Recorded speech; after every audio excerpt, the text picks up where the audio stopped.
자기소개서를 이제 뭐 학생들이 쓰잖아요. 그러면 이제 뭐 정말 재밌는 거 많습니다. 임의성에 이제 넣어야 되는데 나는 뭐 1994년 수원에서 자유로우신 부모님 밑에서 태어났습니다. 막 이런 이력서들도 많고요. I can do it 뭐 내 좌우명입니다. 이런 것도 많고요.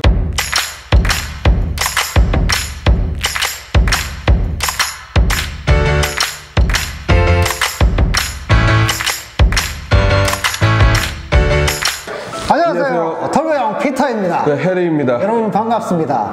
오늘은 현재 진행되고 있는 아일랜드 워킹홀리데이에 대해서 한번 알아보겠습니다. 아일랜드. 아일랜드요? 예. 네.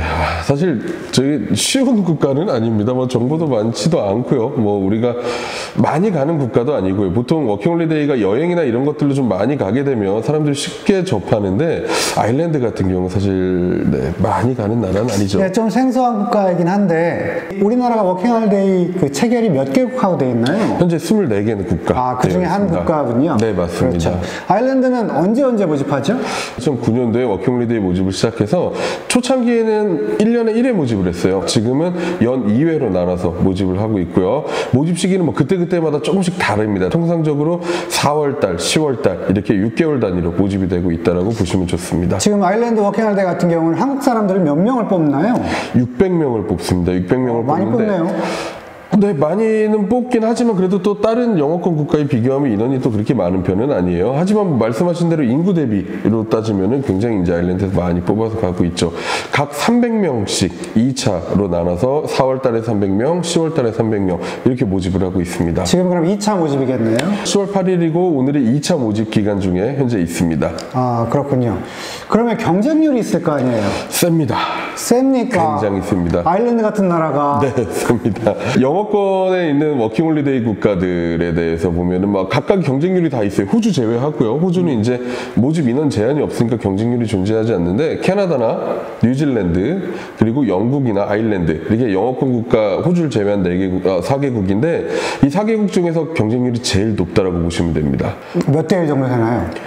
뭐 2018년도 기준으로 보면은 한 7대1에서 8대1 정도 됩니다. 보통 그럼 어떻게 하면 더 잘 갈 수 있나요? 저희가 그 착한 사람만 간다고 얘기를 하는데 착한 사람만 뽑아주는 맞습니다. 왜냐면 그게 이제 추첨이에요. 그냥 추첨으로 뽑기 때문에 네. 물론 1차, 2차, 3차 서류로 나눠지지만 제일 중요한 게 1차 서류거든요. 1차 서류에서 300명을 뽑는데 보통 지원자가 2,000명 정도 돼요. 뽑는 기준은 추첨으로 뽑고 있습니다. 별도의 변별력이 없네요? 네, 맞습니다. 선착순 모집도 아닌가요? 네, 그런 거 없습니다. 그러면 아일랜드 워킹홀리데이를 가려면 최소한 6개월 전부터 준비해야겠네요?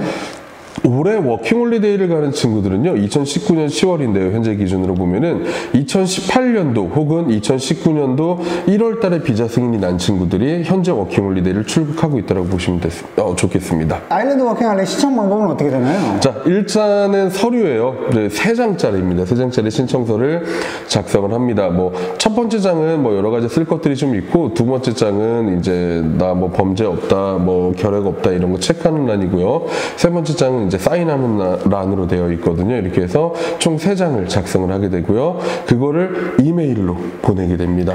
혹시 유의사항이나 주의사항은 없나요? 2018년도까지는 무조건 대문자로 썼어야 됩니다. 이메일 주소든 이름이든 여권하고 상관없이 신청서 안에 들어가는 모든 레터는 다 대문자만 들어갔어야 변태 됐어요. 아니야? 그럴 수도 있죠. 네. 근데 2019년도부터는요, 대문자가 아닌 소문자도 같이 사용할 수 있게끔 변경이 되었습니다.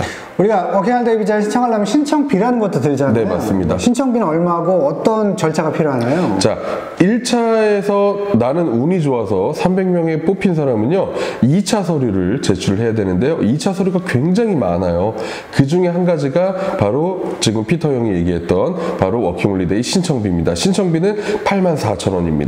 싸지 않네요.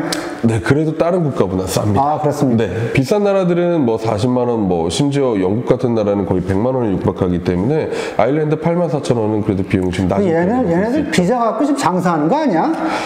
뭐 이민성도 먹고 살아야죠. 네, 그래서 이제 뭐 그렇게 얘기하면 그렇지만 재밌는 거 한 가지는요. 84,000원을 현금으로 안 받아요.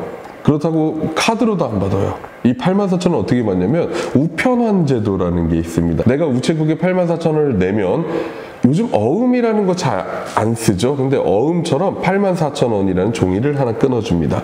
그럼 그거를 이민성에 제출하게 되어 있습니다. 이 첨단 시대에 과연 적절한 방법인지 모르겠는데. 네, 아직도 사용을 하고 있습니다. 아일랜드 같은 경우는 아직도 온라인이 아닌 오프라인, 그러니까 우편으로 2차 서류, 3차 서류를 보내게 되어 있거든요.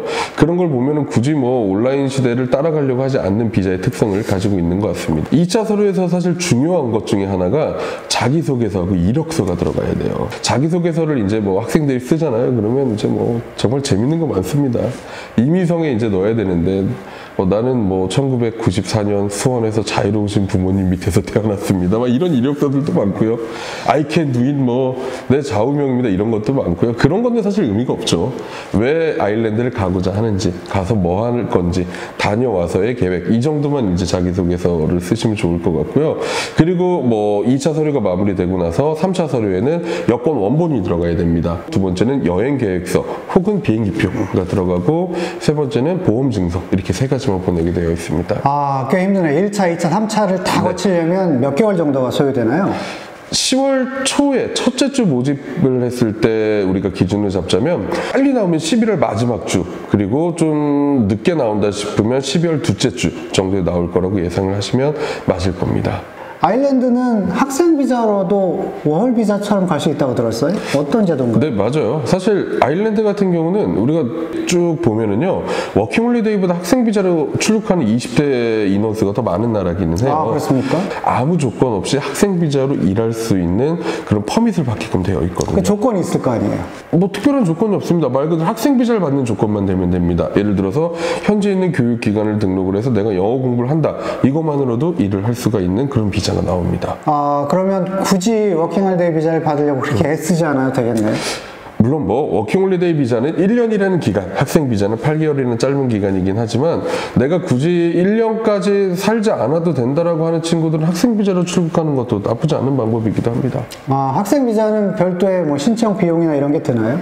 신청 비용은 발생하진 않아요. 근데 아일랜드 같은 경우는 비자를 신청하는 모든 사람, 즉 워킹홀리데이 비자든 학생 비자든 워크 비자든 무슨 비자든 간에 300유로의 별도의 비자 신청 비용이 있습니다. 그럼 학생 비자는 한국에서 신청하나요? 아니면 아일랜드에 신청하나요? 아일랜드에 들어가서 신청을 하게끔 되어 있습니다. 그리고 제가 알기로는 마지막에 시험도 봐야 된다고 들었는데 그게 뭔가요? 네, 아일랜드 현재 비자법상 토익이든 토플이든 IELTS든 캠브리지든 이런 시험을 반드시 응시를 하시게끔 되어 있고요. 이거는 내가 교육하는 기관에서 수업이 다 끝난 이후에 시험을 보게끔 되어 있습니다. 그러면 그 조건이 만족되면 학생 비자로도 워홀 비자처럼 똑같이 알바도 할 수 있고 뭐 기타 어학연수 이런 것도 할 수 있는 거네요. 네, 맞습니다. 시험을 보고 안 보고에 따라서 내가 워크 퍼밋을 받을 수 있느냐 없느냐는 아니고요. 그냥 워킹홀리데이 비자가 아닌 학생 비자는 반드시 시험을 봐야 되는 거고, 학생 비자분들은 누구나 다 일을 하실 수가 있습니다.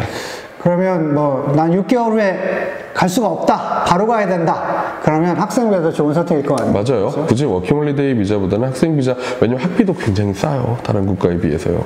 그래서 아일랜드를 학생 비자로 출국하시는 것도 좋은 방법이라고 생각합니다. 한 가지만 질문. 아일랜드가 시급이 전 세계에서 가장 높다고 들었어요. 맞나요? 그렇지는 않습니다. 사실 전 세계에서 제일 높지는 않아요. 왜냐면 호주나 이런 나라들처럼 시급이 높은 나라들이 있는데 유럽 내에서는 굉장히 높은 시급을 자랑을 하죠. 지금 9.55유로 현재 기준으로요. 그러니까 13,000원 정도 된다라고 보시면 됩니다. 자, 우리가 아일랜드 워킹홀리데이 비자 신청 방법에 대해서 알아봤는데 이처럼 미리미리 준비해야 되고 좀 유의해야 되는 사항들도 있었습니다. 다음 시간에는 개괄적으로 한번 24개국의 워킹홀리데이 비자 제도에 대해서 한번 알아볼까요? 네, 좋죠. 뭐 그 모든 나라를 다 알아볼 수는 없겠지만 그래도 학생들이 관심을 가지고 있는 나라들의 가장 기본적인 정보라도 우리가 좀 제공을 해줄 수 있으면 학생들이 워킹홀리데이 비자를 신청하는 데 도움이 되지 않을까 생각합니다. 예, 당장 가실 분이 아니라면 미리미리 이런 정보를 알고 계시면 도움이 될 것 같습니다. 그럼요. 자, 오늘 영상은 여기까지 하겠습니다. 감사합니다, 여러분. 바이바이. 안녕.